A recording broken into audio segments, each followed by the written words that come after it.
Welcome student.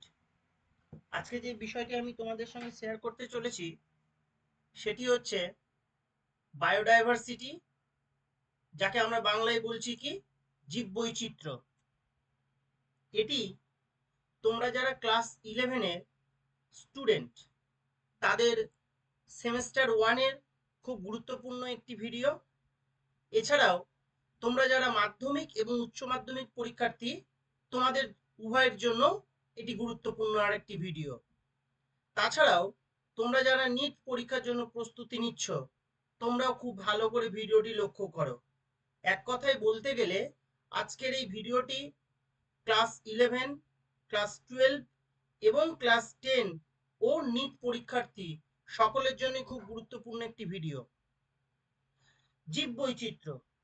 এই পৃথিবীতে বা এই পৃথিবী যখন সৃষ্টি হয়েছিল সেই সৃষ্টির সময়ে প্রাণের কোনো চিহ্ন ছিল না।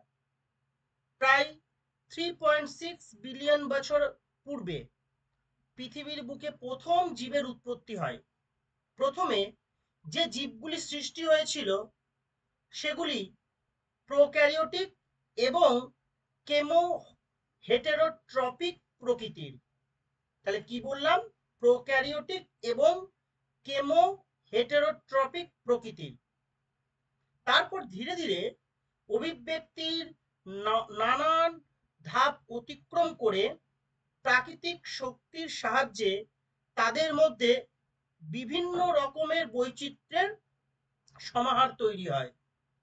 এখনো পর্যন্ত পৃথিবীতে প্রায় 1.7 টু 1.8 মিলিয়ন প্রজাতি আবিষ্কৃত হয়েছে। তাহলে এখনো পর্যন্ত যে জীব আবিষ্কার হয়েছে তার বাইরেও কিন্তু আরো অনেক জীব পড়ে আছে যেগুলি এখনো আবিষ্কৃত হয়নি। তাহলে এই যে বহু সংখ্যক প্রজাতির অস্তিত্ব যা এখনো আবিষ্কারের অপেক্ষায় রয়েছে সেই জীব, এছাড়াও যে সকল জীবের আবিষ্কার হয়ে গেছে সেই বিপুল সংখ্যক সমস্ত জীবেদের নিয়েই তৈরি হয়েছে বায়োডাইভার্সিটি বা জীববৈচিত্র্য। জীববিদ্যার ট্যাক্সোনমি শাখাতে প্রত্যেকটি জীবের শনাক্তকরণ, নামকরণ এবং শ্রেণীবিন্যাস পদ্ধতি সম্পর্কে বিস্তর আলোচনা করা হয়। সেই আলোচনাতে এই যে জীববৈচিত্র্য একটি গুরুত্বপূর্ণ অংশ। তাহলে এই যে দ্য টার্ম বায়োডাইভার্সিটি, এটি সবার প্রথম কে প্রবর্তন করেন? The term biodiversity was coined by Walter G Rosen. এই নামটা কিন্তু তোমাদের খুব ভালো করে মনে রাখতে হবে। ওয়াল্টার জি রোসেন 1985 সালে সবার প্রথম এই বায়োডাইভার্সিটি শব্দটি প্রবর্তন করেন। তারপরেও তিনি এই শব্দটিকে প্রথম ব্যবহার করেন বা প্রবর্তন করেন। তারপরেও the father of biodiversity, the father of biodiversity বলা হয় কাকে? এডওয়ার্ড ও উইলসন। এডওয়ার্ড ও উইলসন বা ই ও উইলসনকে ফাদার অফ বায়োডাইভার্সিটি বলা হয়। তাহলে এখানে দুটো এমসিকিউ বা শর্ট কোয়েশ্চেন বা এসএকিউ টাইপের প্রশ্ন আমরা যা দেখতে পাচ্ছি যে সবার প্রথম কে এই শব্দটি প্রবর্তন করেন এবং কাকে ফাদার অফ বায়োডাইভার্সিটি বলা হয়। ফাদার অফ বায়োডাইভার্সিটি বলা হয় এডওয়ার্ড ও উইলসন এবং এই শব্দটি অর্থাৎ বায়োডাইভার্সিটি প্রথম প্রবর্তন করেন ওয়াল্টার জি রোসেন 1985-তে। তাহলে হোয়াট ইজ বায়োডাইভার্সিটি? এই শব্দটিকে দেখো আমরা দেখতে পাচ্ছি বায়োডাইভার্সিটি, তার মানে এখানে বেশ দুটো দুটো শব্দে কিন্তু ভাগ আছে, বায়ো আর ডাইভার্সিটি, মানে জীব এবং বৈচিত্র্য। The word biodiversity originate from Greek word from Greek word bios is equal to life and এই যে বায়োস এটা হচ্ছে কিন্তু গ্রিক শব্দ, এটা হচ্ছে গ্রিক শব্দ, এবং Latin word varieties sorry diversity is equal to variety or difference. তাহলে আমরা কি কি শব্দ দেখলাম?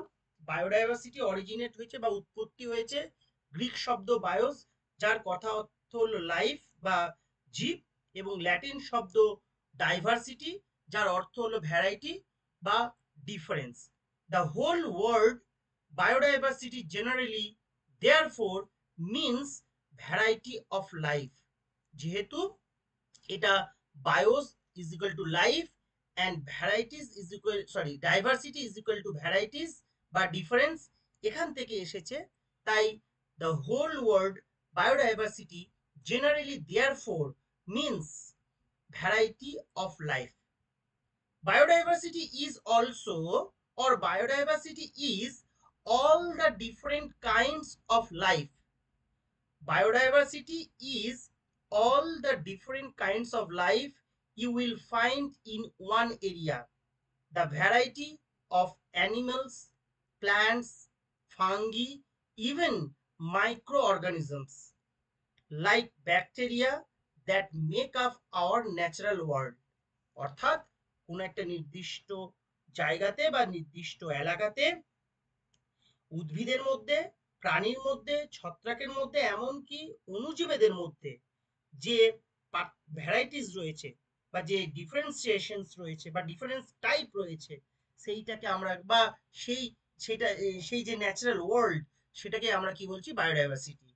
জীব বৈচিত্র্য হলো পৃথিবীর জীবনের জৈবিক বৈচিত্র্য এবং পরিবর্তনশীলতা। এখানে একটা স্পেলিং মিস্টেক আছে, এটা পরিবর্তনশীলতা। ওকে। অধ্যাপক হ্যামিল্টনের মতে পৃথিবীর মাটি, জল, বায়ুতে বসবাসকারী সব উদ্ভিদ, প্রাণী ও অণুজীবদের মধ্যে যে জিনগত, প্রজাতিগত ও পরিবেশগত বৈচিত্র্য দেখা যায় তাকে আমরা কি বলছি? জীব বৈচিত্র্য। তাহলে এই যে বারংবার একটা কথা বলা হচ্ছে, কোন একটি এলাকাতে জীবেদের মধ্যে যে বিভিন্ন বৈচিত্র্য দেখতে পাওয়া যায়, কিভাবে নানা দিক দিয়ে জীব বৈচিত্র্য প্রকাশ পায়, তার দু একটা উদাহরণ তোমাদের সামনে দিচ্ছি। কোন বাস্তুতন্ত্রে একই প্রজাতির সদস্যদের মধ্যে বা বিভিন্ন প্রজাতির সদস্যদের আকৃতি এবং গঠনগত যে বৈচিত্র্য দেখতে পাওয়া যায়, তাহলে কোন একটা বাস্তুতন্ত্রে একই প্রজাতির যে সদস্য আছে তারা প্রত্যেকেই তো আকৃতিগত দিক থেকে বা গঠনগত দিক থেকে এক হয় না, বা তাদের মধ্যে যে বৈচিত্র্য রয়েছে সেটা এক রকমের বৈচিত্র্য। তারপরে আবার আর একটা উদাহরণ দিয়ে বলা যেতেই পারে যে কোনো একটি বাস্তুতন্ত্রে বা কোনো একটি নির্দিষ্ট এলাকায় বসবাসকারী জীবেদের মধ্যে যে জনন পদ্ধতির পার্থক্য, অর্থাৎ জনন সম্পন্ন করার জন্য জীবেদের মধ্যে যে বিভিন্ন পদ্ধতি, সেই পদ্ধতি যে তারা আশ্রয় নিচ্ছে, যার সাহায্যে তারা জনন কার্য সম্পন্ন করছে, সেটা আরেক ধরনের বৈচিত্র্য। আবার উদাহরণ দেওয়া যেতেই পারে, কোনো একটি বাগানে বিভিন্ন রকমের যে ফুল পাওয়া যায়, বিভিন্ন রকমের যে ফুল, তাদের যে বৈচিত্র্য, সেটাও এক রকমের বৈচিত্র্য। তাহলে আমরা বৈচিত্র্য বা জীব বৈচিত্র্যটাকে কি দেখলাম? জীব বৈচিত্র্য এটাই, যেটা যে পৃথিবীতে মাটি, জল এবং বায়ুতে বসবাসকারী সব উদ্ভিদ, প্রাণী ও অণুজীবেদের মধ্যে যে জিনগত, প্রজাতিগত ও পরিবেশগত বৈচিত্র্য দেখা যায়, তাকেই আমরা কি বলি? বায়োডাইভার্সিটি। এবং এই বায়োডাইভার্সিটি শব্দটি এসেছে কি? Bios is equal to life, আর diversity is equal to variety or difference. The whole world biodiversity generally therefore means variety of life. তাহলে আমরা এই ভিডিওর যেটা পরবর্তী স্লাইড, আমরা সেই পরবর্তী স্লাইডে যাচ্ছি। কি দেখতে পাচ্ছি আমরা এই স্লাইডটাতে? Importance of biodiversity. বায়োডাইভার্সিটির কি গুরুত্ব, বায়োডাইভার্সিটির গুরুত্ব এবার আমরা একটা একটা করে পয়েন্ট ধরে ধরে আলোচনা করব। কি কি গুরুত্ব রয়েছে বায়োডাইভার্সিটি? অনেক গুরুত্ব আছে বায়োডাইভার্সিটি। কি? নাম্বার 1, খাদ্যের উৎস। খাদ্যের উৎস মানে খাদ্য শৃঙ্খলের মাধ্যমে বাস্তুতন্ত্রের প্রতিটি জীব উৎপাদক থেকে শুরু করে পর্যায়ক্রমে পুষ্টি পদার্থ সংগ্রহ করে। অর্থাৎ যে কোনো একটি বাস্তুতন্ত্রে উৎপাদক থেকে, যে কোনো একটা বাস্তুতন্ত্রেও উৎপাদক থেকে শুরু হচ্ছে, তাহলে সেই উৎপাদক থেকে পরবর্তী পর্যায়ে যে বিভিন্ন জীবগুলি আছে তারা কি করছে? খাদ্য সংগ্রহ করছে বা খাবার পাচ্ছে। আমরা এদের থেকে বিভিন্ন রকমের খাদ্য সামগ্রী ছাড়াও নানা রকমের প্রসাধন বস্তু এবং ওষুধও সংগ্রহ করতে পারি। বর্তমান পৃথিবীর খাদ্য উৎপাদন উচ্চ ফলনশীল বিভিন্ন প্রজাতির চাষের উপরে নির্ভরশীল করছে। তাহলে আমরা যে বিভিন্ন রকমের ভ্যারাইটিস ফসল পাচ্ছি বা বিভিন্ন রকমের ভ্যারাইটিস গুলি পাচ্ছি, সেটা কি বিভিন্ন চাষবাসের মাধ্যমে? তাহলে সেইটাই হচ্ছে কি খাদ্যের উৎস। বিভিন্ন রকমের খাদ্যের উৎস হিসাবে জীববৈচিত্র্য কি করছে, বিশেষ ভূমিকা পালন করছে। নেক্সট হচ্ছে কি ড্রাগ ও ওষুধের উৎস। মানুষের বিভিন্ন রোগ নিরাময় ও স্বাস্থ্য রক্ষায় ভেষজ উদ্ভিদের বিশেষ ভূমিকা রয়েছে। মরফিন, কুইনাইন, এই যে ওষুধগুলি, এইগুলি কিন্তু বা এই যে ড্রাগগুলি, এইগুলি আমরা বিভিন্ন উদ্ভিদ থেকে পেয়ে থাকি। তাহলে এই ড্রাগ বা ওষুধের জন্য আমরা জীব বৈচিত্র্যের উপরে নির্ভরশীল। নেক্সট হচ্ছে কি জীব জিন সম্ভার বা জিন ভান্ডার। জীববৈচিত্র্য আসলে নানা রকম জিন সম্ভারের পরিচায়ক।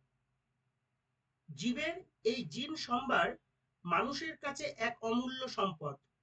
বর্তমানে পছন্দসই জিন আহরণ করে অন্য জীবে প্রবেশ ঘটিয়ে ট্রান্সজেনিক উদ্ভিদ বা প্রাণী তৈরি করা সম্ভব হয়েছে।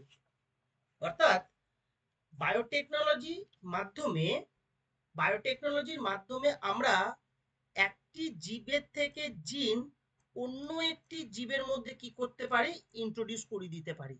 এবং এই যে একটা নতুন জিন মানে একটা একটা নতুন জীবের মধ্যে আমি জিনটাকে ইন্ট্রোডিউস করাচ্ছি বা প্রবেশ করাচ্ছি, সেটা কিন্তু পছন্দসই। পছন্দসই মানে কি, আমি যে জিনটা প্রকাশ বা জিনের বৈশিষ্ট্যে প্রকাশ ঘটাতে চাইছি, সেই জিনটাকে কিন্তু আমি একটা জীবের মধ্যে প্রবেশ করিয়ে দিচ্ছি।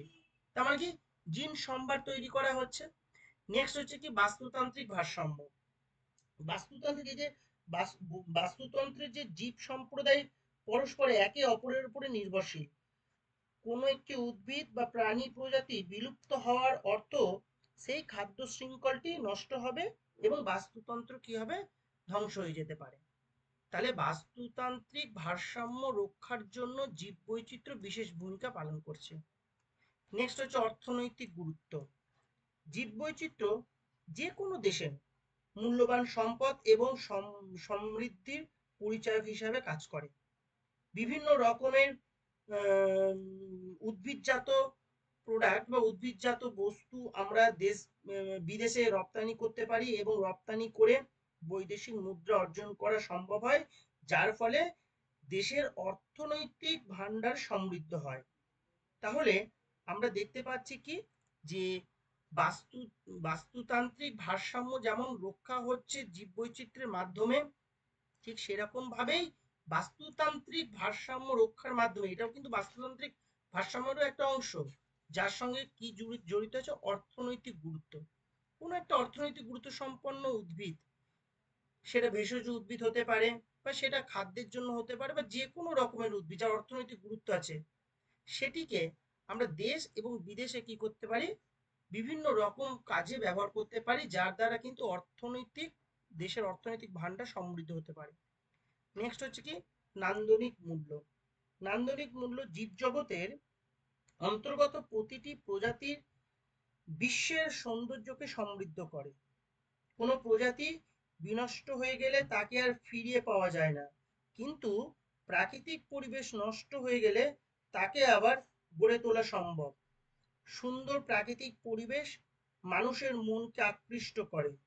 তাই তো মানুষ বিভিন্ন সময় পাহাড়, সমুদ্র, অরণ্য, বিভিন্ন জায়গায় মানুষ কি করে, নান্দনিক দৃশ্য, নান্দনিকতার দিক থেকে লক্ষ্য করে তারা সেই সকল জায়গাতে বারংবার কি করছে না, ভ্রমণে যায়, পর্যটনে যায়। যার ফলে কি হয় না, এই ক্ষেত্রেও অর্থনৈতিক গুরুত্ব একটা কিন্তু বিষয় থেকে যায়, অর্থনৈতিক গুরুত্ব কিন্তু সমৃদ্ধ পায়। তাহলে এগুলি প্রত্যেকটা কিন্তু একটার সঙ্গে একটা কি রিলেটেড আছে। যেমন নেক্সট হচ্ছে কি সাংস্কৃতিক মূল্য। সাংস্কৃতিক মূল্য বিষয়টি কি না, বিভিন্ন রকমের আমাদের দেশে বা বিভিন্ন দেশে বিভিন্ন সাংস্কৃতিকের মানুষজন বসবাস করে। তাহলে তাদের ক্ষেত্রে কি হয় না, বিভিন্ন রকমের উদ্ভিদজাত বা প্রাণীজাত প্রোডাক্টগুলিকে ব্যবহার করা হয়। মানে অনেক উদ্ভিদ এবং প্রাণীকে বিভিন্ন ধর্মীয় অনুষ্ঠানে কাজেও ব্যবহার করা হয়। যেমন একটা বিশেষ সময়, মানে বিশেষ করে কালী পুজোর সময় আমরা কি করি না, জবা ফুলকে ব্যবহার করি। তাছাড়া শিব পুজোর সময় ধুতরা ফুলকে ব্যবহার করি। তাহলে এই সময় এই যে জবা ফুল বা ধুতরা ফুলের কি হয় না, চাহিদাটা তখন বেড়ে যায়। তাহলে এই একটা সাংস্কৃতিক বিষয়, সেখানেও একটা আহ, বাস্তুতান্ত্রিক ভারসাম্য রক্ষার বিষয় থাকছে, তার সঙ্গে অর্থনৈতিক গুরুত্বপূর্ণ বিষয় থাকছে, এবং সেই সাংস্কৃতিক মূল্যটাকে উজ্জীবিত করার জন্য কিন্তু কি জীববৈচিত্র্য বিশেষ ভূমিকা পালন করছে। মানে এইগুলি হলো বিভিন্ন রকম দিক বা বিভিন্ন রকম ক্ষেত্র, যে ক্ষেত্রগুলির সঙ্গে কি ওতপ্রোতভাবে জড়িত রয়েছে জীববৈচিত্র্য। নেক্সট যে স্লাইডটি, সেই স্লাইডটি এবার আমরা দেখবো। এই স্লাইডটাতে আমরা কি দেখতে পাচ্ছি, টাইপস অফ বায়োডাইভার্সিটি। বায়োডাইভার্সিটি কত রকমের হতে পারে বা প্রকারভেদ। Number one, genetic biodiversity. Number two, species biodiversity.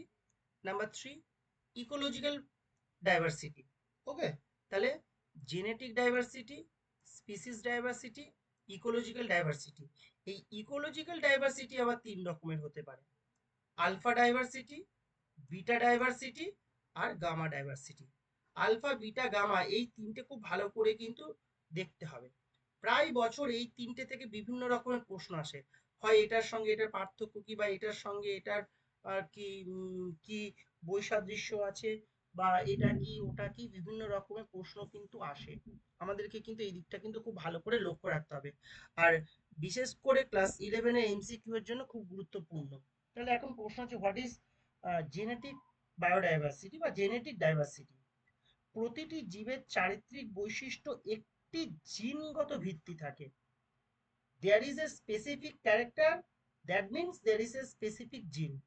কোন একটি নির্দিষ্ট বৈশিষ্ট্যের জন্য একটি জিনের ভিত্তি থাকে।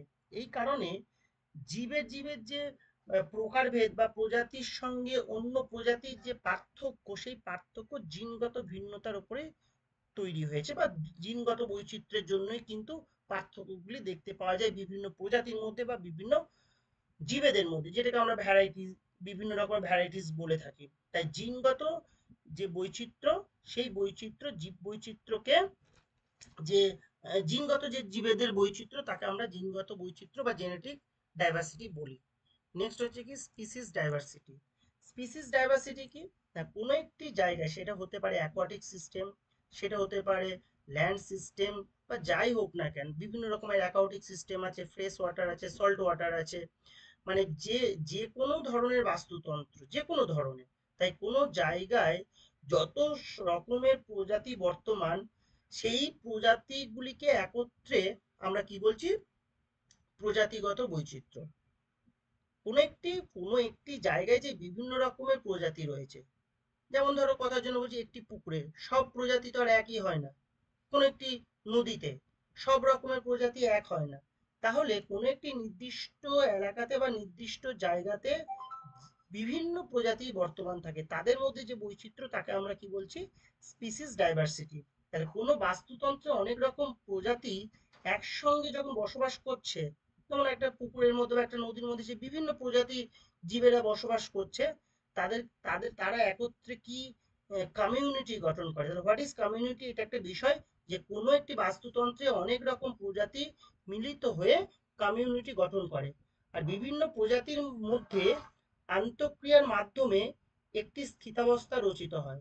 মানে বিভিন্ন যে প্রজাতিগুলি রয়েছে কোনো একটি বাস্তুতন্ত্রের মধ্যে, একে অপরের মধ্যে যে আন্তঃক্রিয়া, সেই আন্তঃক্রিয়ার মধ্যে একটা সেই সেই সেই যে ইকোসিস্টেম, সেই ইকোসিস্টেম একটা স্টেবিলিটি আসে।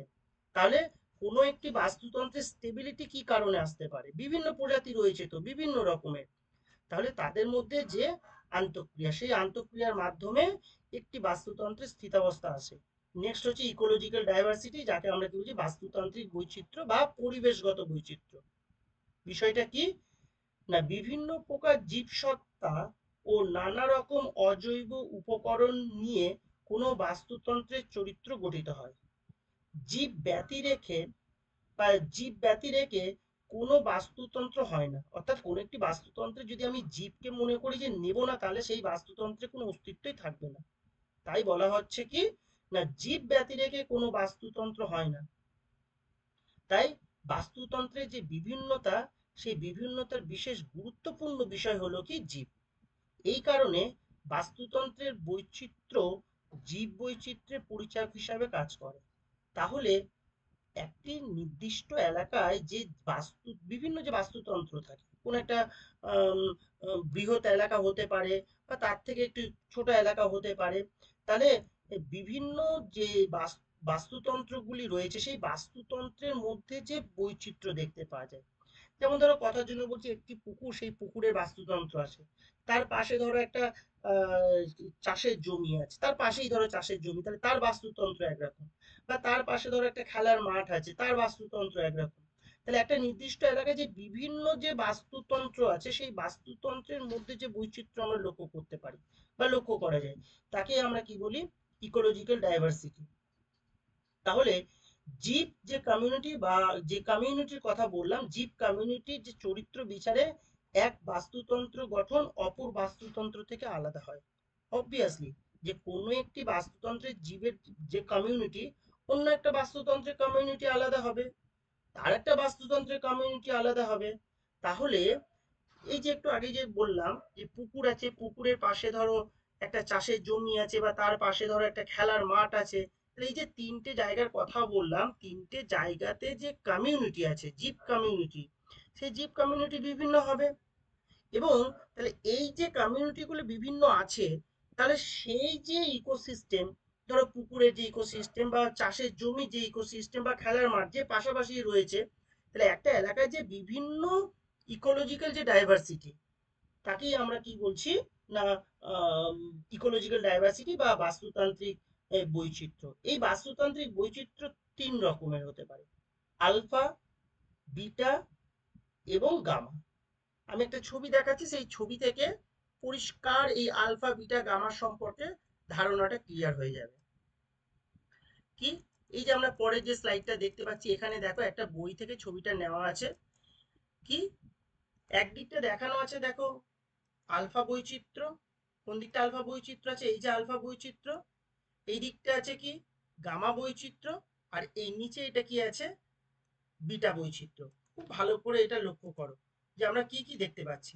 এখান থেকে আমরা দেখতে পাচ্ছি তিন একটা মানে এই একটা অংশ দেখতে পাচ্ছি আমরা, এই একটা অংশ, এই একটা অংশ, এই একটা অংশ, এই একটা অংশ। ঠিক আছে?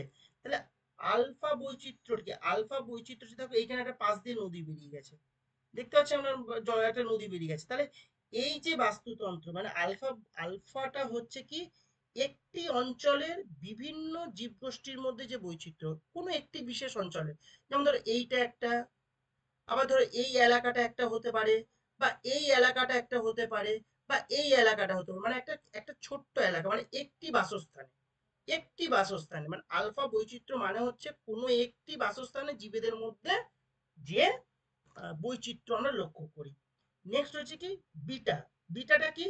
একটি ভৌগোলিক অঞ্চলের অন্যান্য সংলগ্ন অঞ্চলের যে ভিন্ন ভিন্ন বাসস্থান রয়েছে, সেই বাসস্থানের জীব গোষ্ঠীর মধ্যে যে বৈচিত্র্য, তাকে আমরা বলছি বিটা বৈচিত্র্য।